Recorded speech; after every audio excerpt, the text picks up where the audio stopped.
بسم اللہ الرحمن الرحیم الحمد لأہلہ والصلاۃ علی اہلہا۔ ماہ مبارک رمضان کی دعاؤں کا سلسلہ، اور آج تلاوت کر رہے ہیں ہم 12ویں شب کی دعا۔ بسم اللہ الرحمن الرحیم اللہم انت العلی العظیم لک الحمد حمدا یبقى ولا یفنی وَأَنْتَ الْحَيُّ الْحَلِيمُ أَسْأَلُكَ بِنُورِ وَجْهِكَ الْكَرِيمِ وَبِجَلَالِ وَجْهِكَ الَّذِي لَا يُرَامُ وَبِعِزَّتِكَ الَّتِي لَا تُقْهَرُ أَن تُصَلِّيَ عَلَى مُحَمَّدٍ وَآلِ مُحَمَّدٍ وَأَن تَغْفِرَ لِي وَتَرْحَمَنِي إِنَّكَ انت ارحم الراحمین۔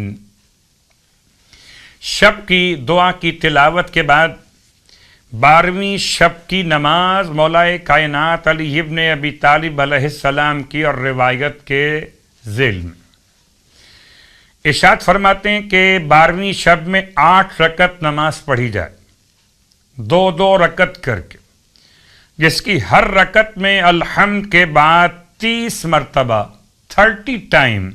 30 مرتبہ سورہ انا انزلنا کی تلاوت کی جائے۔ 8 رکعت نماز 2 رکعت کر کے، ہر رکعت میں الحمد کے بعد 30 مرتبہ سورہ انا انزلنا کی تلاوت۔ اس کا ثواب کیا ہوگا؟ مولا فرماتے ہیں اللہ تعالیٰ اس نماز کے پڑھنے والے کو شکر کرنے والوں کا ثواب عطا فرماتا ہے، اور وہ روز قیامت صدیقین میں شامل کیا جائے گا۔ خداوند عالم ہمیں شکر گزاروں میں شامل کرے اور ہمارا شمار صدیقین میں سے قرار دے۔ 12ویں دن کے روزے کا ثواب سرکار ختمیہ مرتبہ صلی اللہ علیہ وآلہ وسلم کی روایت کے ذیل میں ارشاد فرماتے ہیں 12ویں روزے کی برکت سے خدا تمہارے گناہوں کو حسنات میں بدل دے گا اور تمہاری نیکیوں کو دگنا کر دے گا، اور ہر نیکی کے بدلے 1,00,000 نیکیاں اور عطا کرے گا۔ پروردگار ہمیں اس روزے کے ثواب کے حصول کی توفیق عطا فرمائے۔ 12ویں دن کے دعا کی تلاوت۔ بسم اللہ الرحمن الرحیم اللہم زینی فیہ بالستر والعفاف واسترنی فیہ بلباس القنوع والکفاف واحملنی فیہ علی العدل والانصاف وآمنی فیہ من کل ما اخاف بعصمتک یا عصمت الخائفین۔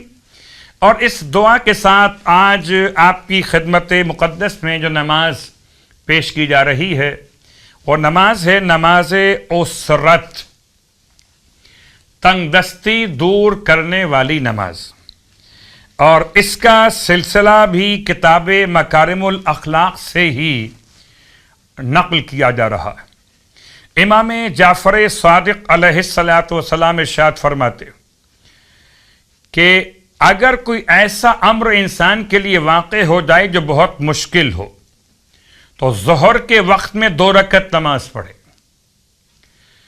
2 رکعت نماز کی نیت نماز اسرت بجا لاتا ہوں قربتاً الی اللہ۔ رکعت اول میں الحمد کے بعد سورہ توحید کی تلاوت اور سورہ فتح کی ابتدائی 3 آیتوں کی تلاوت، یعنی بسم اللہ الرحمن الرحیم کے بعد آیت نمبر 1، آیت نمبر 2، آیت نمبر 3، سورہ مبارکہ الفتح، سورہ فتح، 3 آیات کی تلاوت سورہ اخلاص پڑھنے کے بعد، اور رکعت دوم میں الحمد کے بعد سورہ انشرح کی تلاوت، یعنی الم نشرح لک صدرک، اس سورہ کی تلاوت رکعت دوم میں الحمد کے بعد۔ کہتے ہیں علماء کہ یہ نماز بہت مجرب ہے، پریشانی اور مشکلات کے خاتمے کے لیے پروردگار تمام اہل ایمان کی مشکلات و پریشانیاں بحق امام صادق علیہ السلام دور فرمائے۔